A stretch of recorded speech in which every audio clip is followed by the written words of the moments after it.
Hey, welcome. James here. How you doing? So, people often say to me that they don't understand how things got so bad. How did I get here? How did I manage to lose everything that was important to me? And when they've come out of a toxic or abusive or narcissistic relationship, people are confused. People are a bit lost, feel very lonely, isolated, and they're struggling to have their needs met. And there's always a temptation to go back, to want to reconnect, to make things better. And so it's useful to understand kind of what happens more often than not within this type of abusive relationship, where there is this strive for power and dominance and control, and where slowly over time your needs and wants are sacrificed and abandoned in order to fulfill them. So this is you, and you have various things in your life that you enjoy. So you may quite like going out and enjoying some music. You may like to meet up with your friends, go clubbing, go dancing, go karaoke. You enjoy the music scene. Music's part of your life. You also love pizza. Pizza is your absolutely number one favourite food, and you'd happily eat pizza every night of the week. There's also a part of you that really loves black and white films, and that's for you to sit and you watch these movies and you kind of really enjoy that. And there's a part of you that's really fulfilled by that. There's also another part of you that really enjoys your family and this sort of social network that you've got with your relatives, and you enjoy spending time with them and seeing them and catching up with them. And there's a part of you that really values that. And then also you may have a group of friends that you only see kind of occasionally. You may go away and go golfing with them on every other month or something like that, or maybe for a spa weekend or a shopping weekend. And this is a group of friends you catch up with once in a while, and that again fulfills part of you. And so this is you. And what happens is you meet somebody, and this person, you're kind of attracted to them, and you connect over black and white films.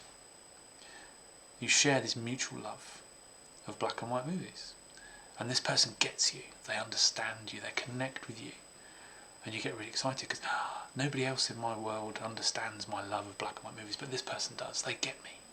So you bond and you communicate, and you overdo the whole black and white movie thing, and you spend loads of time together, and you start to develop some feelings because this person gets you, they understand you, they spend time with you, they chat to you about all your favourite films, and they really fulfil this core need that you have, this part of you that loves and enjoys black and white movies. They help you to fulfil that part of your being, and so you're happy. But this person doesn't like pizza. They don't like the cheese, they don't like the carbs, maybe they have a really healthy diet, whatever it is, they don't like the pizza or whatever food it is that you particularly love. So you think, okay, well there's other food I can enjoy. It's a small loss. I can compromise on that in order to maintain this connection that we've built over the love of black and white films. I'll sacrifice the pizza, and that's okay. I can live with that.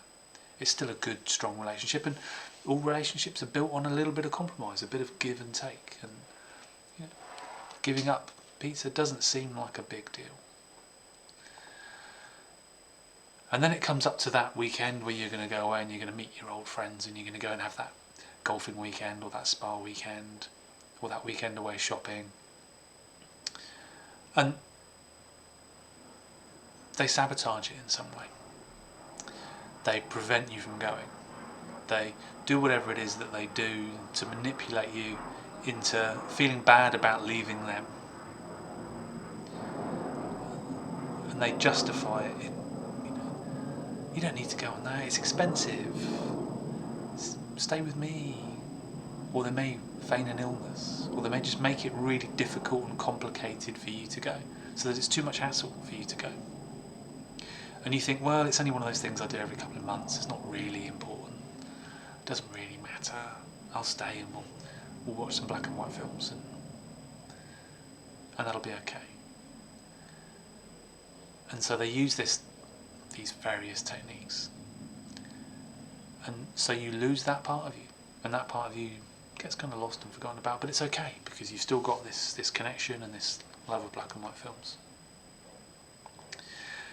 And then a little bit further down the line, you begin to lose some of that connection that you have around music. So this other social part of you that is fulfilled by going out and seeing gigs or going to discos or karaoke's or whatever it is.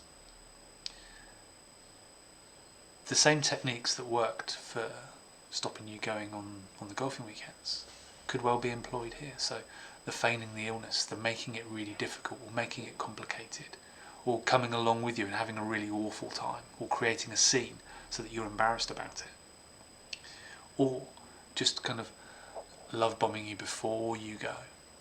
Oh, don't go, stay with me, look, stay and watch a film, we'll have a really good night, we can connect. This great film, do you remember that? Let's watch that. You don't need your friends, we've got each other. We don't need anybody else. And these kind of arguments. And it may be gradual. It may be that you start before you met, maybe you were going out 2-3 times a week, and it may get cut down to 1 time a week, and then once a fortnight, and then once a month, and then once every 6 months, and then you realise that, wow, I can't even remember the last time I went out. And this is all justified because, hey, look, we've got each other, we're in a relationship now, we don't need anybody else. That's what single people do, and you're with me now, and so we'll sit down and watch a black and white movie together. And you kind of let it slide because you're in love, because you have feelings for this person, because they get you, because they provide for this need, this part of you is being fulfilled. And then they begin to limit the time with your family. Oh, your mum's such a drag. Do we have to do that? Oh, such a pain going around there all the time. It's me and you against the world. Or they'll use the same kind of illness, drama techniques, creating a scene, making it difficult. All of those emotional manipulation tools come out. And so they make it difficult for you to see your family, for you to spend time apart. So they'll sabotage it in some way. They'll make you think and believe that you don't need them. It's just us, me and you. We don't need anybody else. This is what a relationship's like. And then you look and you realise that all of these things that you used to enjoy have been taken away. And so what happens is that connection that you have over the black and white films becomes magnified in its importance, because it's the only way that you're having your needs met. So we all have these core needs for intimacy, and intimacy doesn't necessarily mean sex. Intimacy is about one-on-one connection, it's about sharing secrets, it's about quality time. And so this person becomes the only source for intimacy. They become the only source for connection, for belonging. You're not part of any groups or tribes or teams anymore, it's just you and them. So this relationship becomes key, it becomes central, it becomes your only avenue, your only route for having all of your needs met. So you over-involve yourself, you go all in, because this is your only supply, the only way you can have all of your needs met, because everything else has slowly been lost and chipped away over time. And that relationship becomes all-consuming. And this is how they have fostered dependence. You've become codependent. You rely now on them to have your needs met. But what happens is that they begin to fluctuate with their reciprocation, in that sometimes they will help you meet your needs and sometimes they won't. And those things will be withdrawn and supplied, depending on their mood. on their whim, depending on what you're doing for them.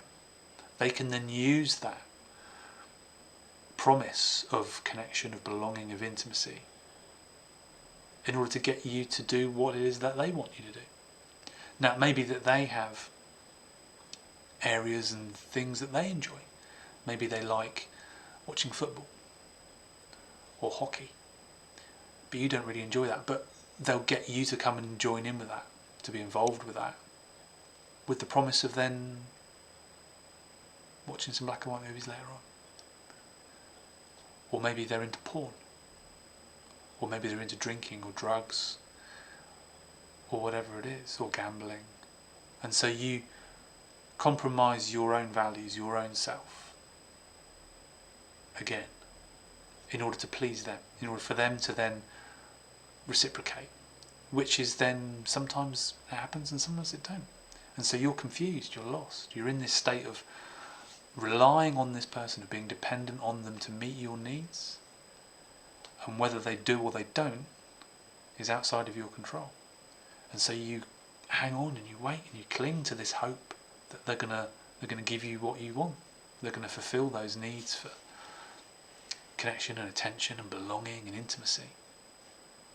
And they'll use that promise to control you, to manipulate you, to make you do the things that they want you to do. And so you realise that actually you're in a pretty crappy place and you're unhappy. Now, some people spend a long time here, years, decades, stuck in this unhappy place, thinking, oh, it'll be okay, it'll change, I'll do better. And they take ownership of the fact that things are failing. They don't recognise that it's about control, it's about dominance, it's about codependency, that it's unhealthy. So they'll fight on, they'll struggle on. It's me, yeah, I know I'm not fulfilling what he wants, so then he's not giving me what he wants or she wants. And they get lost and they lose themselves because that connection with the black and white movies has become so important and everything else has just kind of dropped away.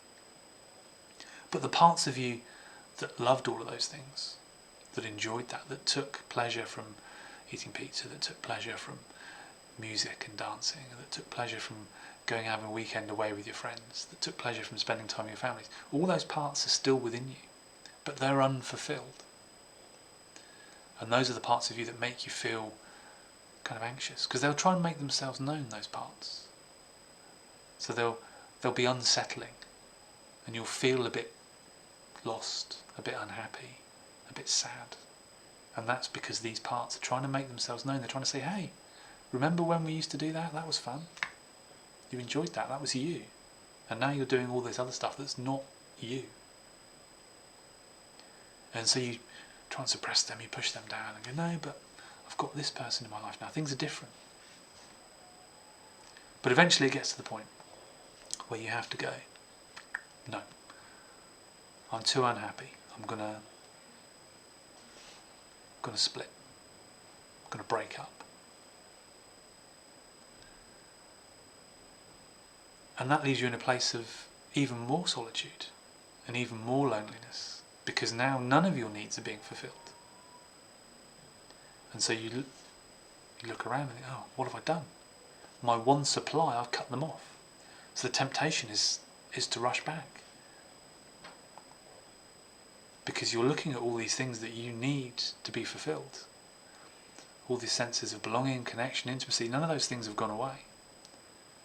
But you've cut off your one supply. And they might well recognise this and dial in on you and, come on, come back, let's sort this out. We'll go and watch loads of black and white films, it'll be really cool.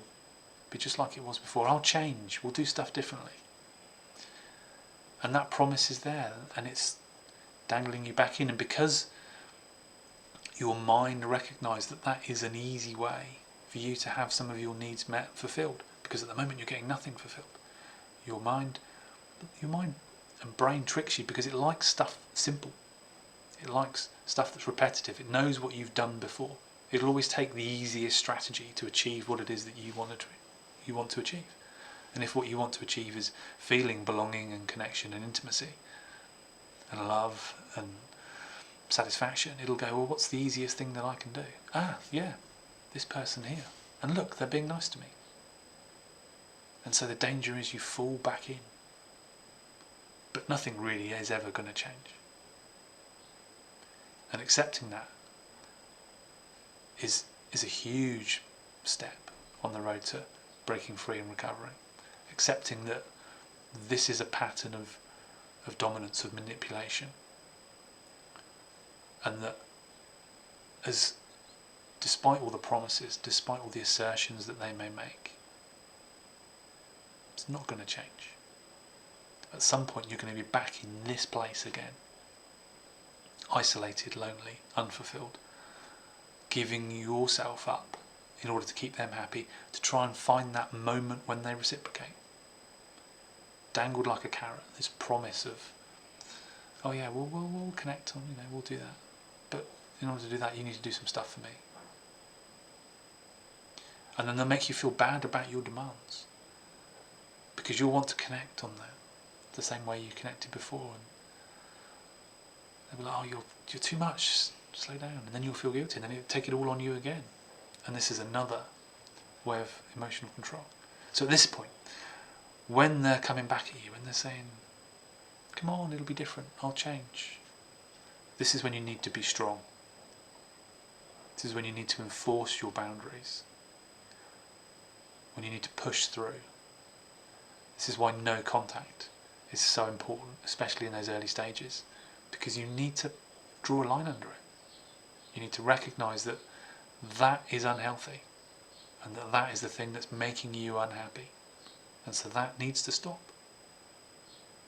And that's difficult, and I understand that and I appreciate that, and I've seen it many, many times. It's hard to do, which is why you need a bit of inner strength, why you need a bit of support, why you need some good willpower, why you need a support network, why you need some encouragement, why you need to reach out to all those things that you've lost, the things that you sacrificed, to begin to reach out back to them and try and re-establish some of these emotional resources that you had, to reconnect with people, to rebuild yourself, to learn how you can meet your own needs in a different way, so that you don't have to rely on that one source anymore. Because relying on one source isn't a healthy way to live life. We need multiple sources to fulfill us.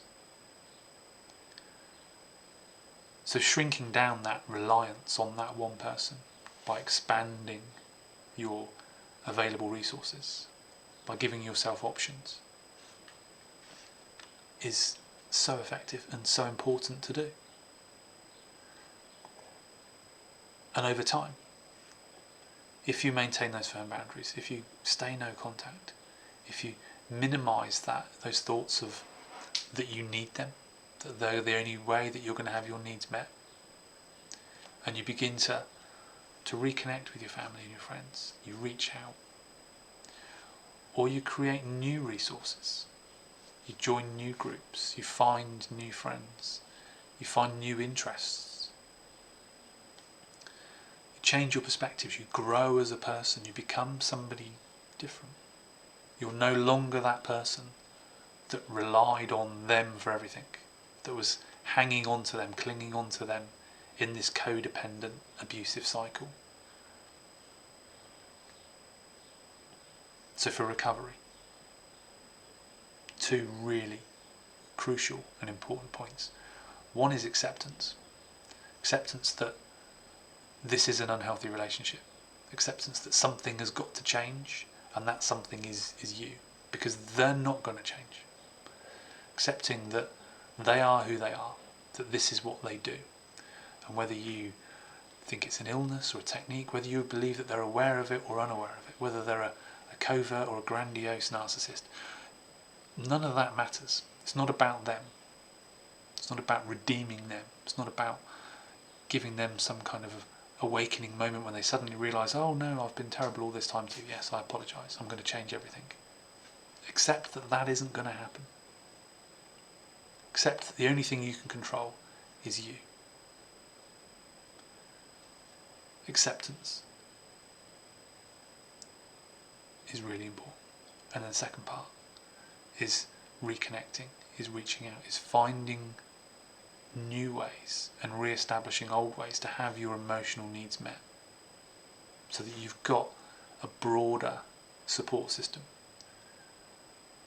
a wider set of interests, so that you're not all reliant on that one supply.